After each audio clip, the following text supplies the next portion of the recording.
We've got lots of questions here, so I'm going to just jump in here. Robbie Soltz, you have your hand up, please. Yeah, I was, and you just began to touch on it just in the last bit of your answer to the last question. I'm wondering, is there anywhere in terms of benchmarking, nearby where that the local news is doing well, and is there a reason for that? Just quick, thanks. Sure. Well, the Seattle Times is doing relatively well. Part of that is we're lucky to be in a big growing community, but also we've explored some new business models. One, we're half digital, half online now. The other is that we have pursued philanthropic support, which now covers a large number of reporters in our newsroom. We have what we call our lab programs. Started out with a specialized thing we did with the Gates Foundation to increase our coverage of education. Gates Foundation won't tell us what to write about, what stories to cover, but they gave support to increase our coverage of education overall. That coincided with a big push to raise awareness of some of the education funding challenges that Washington State had. That was sort of leading up towards McCleary and all that stuff. We have another one on homelessness, and we've had one on traffic, and we've had Steve Ballmer, the former Microsoft CEO, gave us a grant to hire some people to do more coverage of mental health issues in Washington State, which is super important. And we have another program called the Investigative Journalism Fund that is we work with a nonprofit in Seattle, the Seattle Foundation. It takes grants or donations from individuals, and then it turns around and gives us grants to hire more investigative reporters. So that's one way that we're relatively successful. We're hiring, we haven't laid off for a little while. We've stabilized it, and we're growing our newsroom again.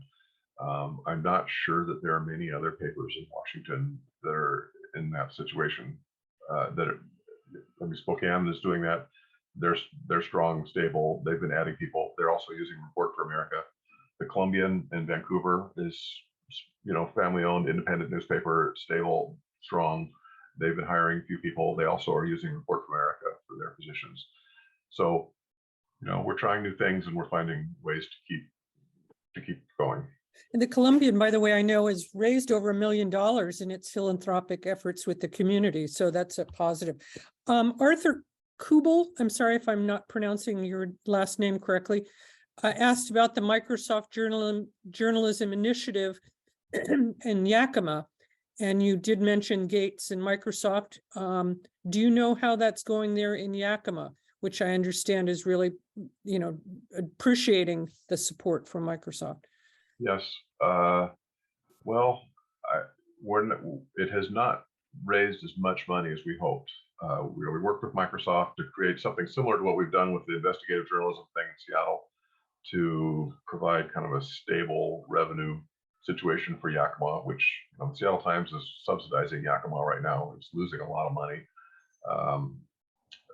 But it's a super important place to have good news coverage. I mean, I think the great American story is happening every day in Yakima, and the population there really needs accountability journalism and everything else.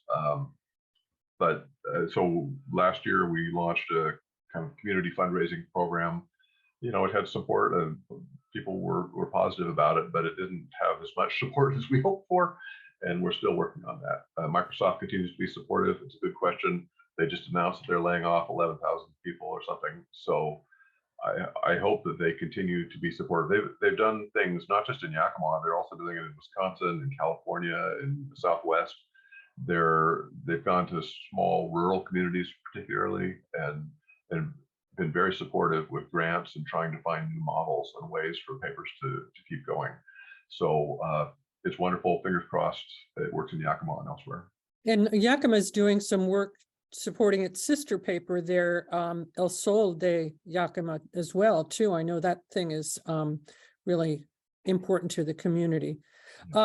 Amy Erie, you've had your hand up very patiently for a while. Oh, hi, Deanne. Amy Erie. I'm in Skagit County. Oh, And Brier, thank you for this, for spending your time with us here this morning, today. My question goes back to the schools.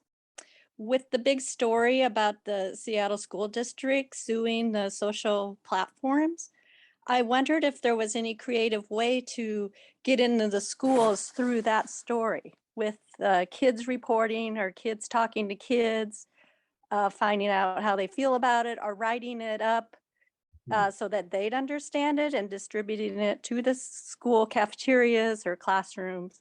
So they're reading it in print just as a gateway to get kids reading print. And it has, solely to do with all the kids of Washington State. It's a pretty phenomenal story. That's a great idea. Maybe I'll write a column suggesting that the settlement proceeds ought to go to support news literacy education programs. I think I love the idea of tying those together. we have a question from, thank you, Amy. We have a question from Mike Lowe. Do you feel the lack of in-depth reporting, investigating by young journalists has played a part in the decline of local newspapers? Are they relying too much on the quick headline? In terms of just the expertise and experience of some of the younger reporters is just not always there. Brier or Mike, do you have a response to that? Well, we were all young reporters at some point, and it has been hard for the industry to retain people, and you lose kind of a depth of, I don't know, community knowledge and stuff when you have a lot of attrition and layoffs and stuff like that. But I also say that young reporters sometimes do spectacular work. We have some younger reporters on our investigative team that done phenomenal things. So, I think that the real problem is that as newsrooms have been pretty much gutted, we've lost 2/3 of our newsroom staff in Washington State across the country. You just lose a lot more opportunities for mentoring. You lose depth on the bench, and you lose opportunity. You also there's a lot more. There's less editing.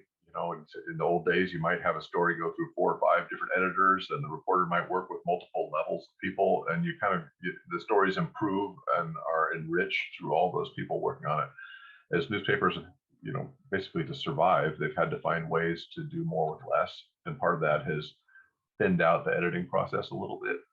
And then there are also business pressures. As we're digital now, post something new online, things like that, and so there's a lot more emphasis on speed and frequency, and that also affects the kind of stories you're seeing. I'd venture that the fact that we see more typos and grammatical errors in news stories is not necessarily reflective of poor writers. I think it's the fact that there are just not as many editors to catch those things going through. Because I've seen it myself all over the place. On the weekends, there might not be the depth of editing, so a story goes in without a really a good pair of eyes to review it. There's a question here, yikes. What about, from Maureen McKinney, what about legal notices? If there is no place for these to be posted, what will become of them and the information they provide to the community?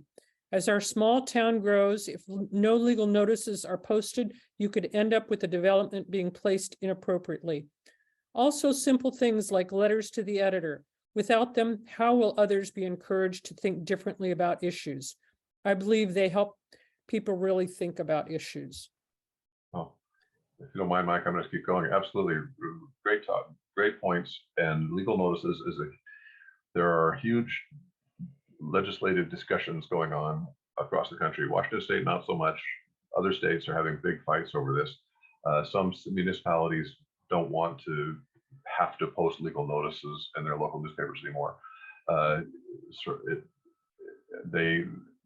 It's really too bad, because it's kind of a lifeline, particularly for some smaller weekly papers, things like that.